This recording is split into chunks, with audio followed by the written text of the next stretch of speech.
Bukod sa mga masarap na ulam at kakanin na inihahain dito sa Mati, kailangan din yung matikman ang lukot, isang delicacy na pwedeng kainin straight from the mangrove area.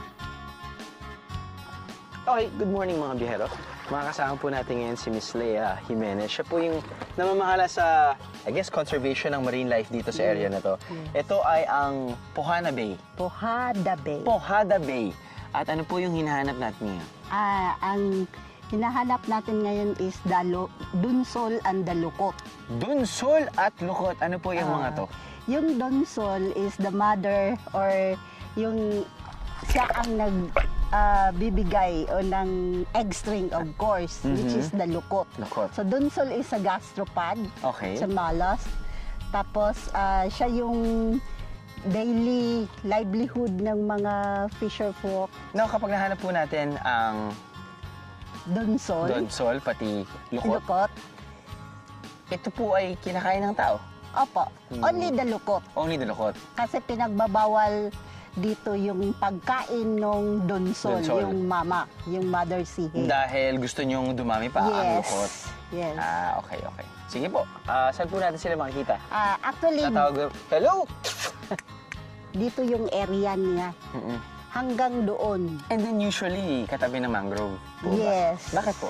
Kasi nga, habitat niya is more on the seagrass. Okay. So, yun, gusto niya ng calm water.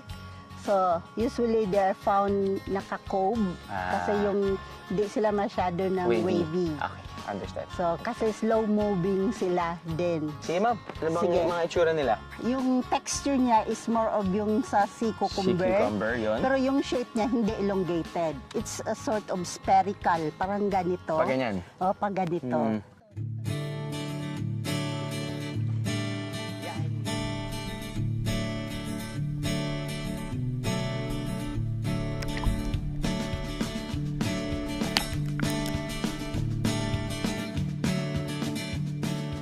Mukha palang seaweed ang lukot, pero ang totoo, ito pala ang mga itlog ng donsol. Ang donsol ay isang mala sea cucumber na lamang dagat. Hindi mo mapapansin ito sa ilalim ng tubig. Pero kapag natapakan o nagalaw mo to, magbubugay ito ng violet o mamula-mulang tinta bilang pangdepensa nito. Hindi kinakain ng donsol, pero ang lukot pwedeng kainin ng plain lamang o haluan ng suka, luya at sibuyas para maging ensalada.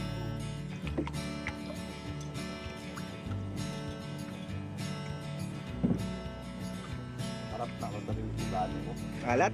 Parang walang lasa. Pero gummy. Gummy siya, gummy. Ito, may suka. Wag yung sibuyas ang kunin mo. Ganun yan. Tabi ko kayo. Kaya kanina. Late ako